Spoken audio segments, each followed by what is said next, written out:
Hello, everyone. Just a few days ago, Ukraine's President Zelensky said some very profound, very sound things, specifically about Putin exploiting the tragic terrorist attack to basically point fingers at everyone he could think of. So, there was some hope that he's learning. And then he does something like this. We talked about this many times. It is not a fabulous idea to be reshuffling your staff when you're fighting a war, because experience is everything. And yet, he had just replaced his top security official.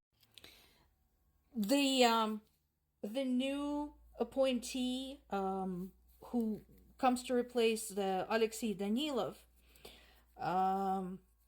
The new guy is Alexander Litvinenko. He has some security experience, but again, there is a big difference when his predecessor has had security experience for 2 years under the war condition as one of the leading security men. So I question this.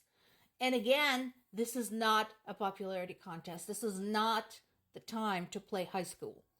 It doesn't matter if one of your officials is more popular than you are. Screw this. You should be thinking about the country and not about your own chances the next time we finally can have an election. Let's win this war first, and then you can play musical chairs with your government.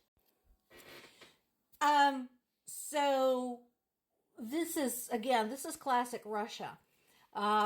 When US and Ukraine both denied any connection to the terrorist attack in Moscow right away, Russia found a problem with that because they said that the US jumped to Ukraine's assistance too quickly. I bet you anything that had there been a delay, Russia would have complained that they'd hesitated, therefore they had something to hide. Russia's foreign ministry spokesperson, Maria Zakharova, whom I haven't seen sober in about 10 years, I think, said that the US's initial reaction of any Ukrainian involvement was suspicious, and said that the Islamic State group was created by the West. What? In the actual? And remember, there's absolutely no evidence of any of that. If anything, we continue to have mounting eyewitness evidence that Russian government officials, that basically the upgraded KGB officials, were involved in this, that this quite possibly was organized by the Russian government in conjunction with ISIS to basically intimidate Russian citizens and continue convincing them that they are dependent for their safety on the current regime. But, they just open their mouth and shit comes out and nothing anybody can do about this. Now, this is a classic example when words do go with one's actions and with the evidence thereof. At the very start of this war, Ukrainian military, Ukrainian government, Ukrainian people told Russia that this is not going to be easy for them, and showed it. And that also pertained to their Black Sea Fleet. At the time, Russian Duma, their equivalent of the parliament, laughed. Well, they're not laughing now. It appears that so far Ukraine had successfully destroyed roughly a third of Russia's Black Sea Fleet, and they're now reluctant to send more. Why is that? If you laughed at this, if you were so convinced that you were invincible, why are you so reluctant now? Or are you finally learning your lesson? Of course, this is huge.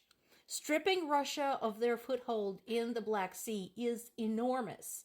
And, much as we know that, for example, Turkey's Erdogan usually preserves his own interests, I hope, in this particular case, his selfishness plays out in Ukraine's favor because, like Ukraine or don't like Ukraine, however, when it comes to the sea border, Ukraine is a much safer, much more reasonable neighbor than Russia.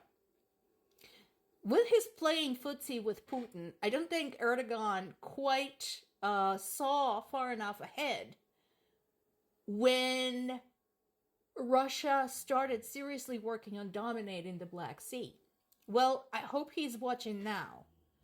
And I do hope that, yeah, while he's sitting on his ass and not helping anything, the whole diplomacy talk is all just talk.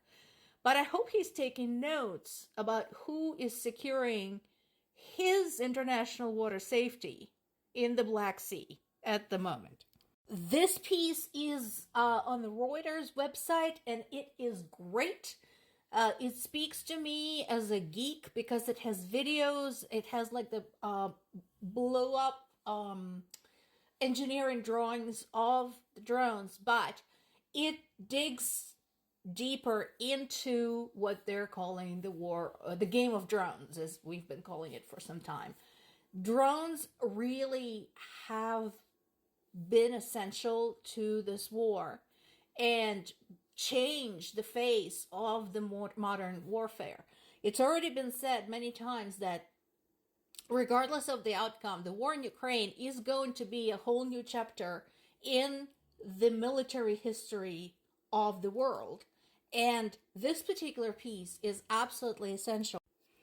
One of the really important things is that considering Ukraine's resources are limited and it doesn't have nearly the military-industrial complex or the manpower of Russia, it doesn't have infinite bodies to throw at the front lines, being able to quickly and inexpensively produce drones that basically don't even have to do much. They just have to get to wherever they're going and hit shit.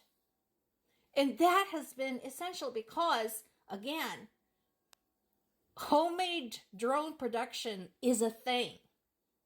And Ukrainians are more than enthusiastic about this because this is a very real, very tangible war effort. This is something they can do with components bought at the hardware store and provide real support to the military. And that is of enormous importance to everybody involved. So pop over to Reuters. It's a great article. I really loved it. Really enjoyed all the fantastic graphics. And it's very insightful.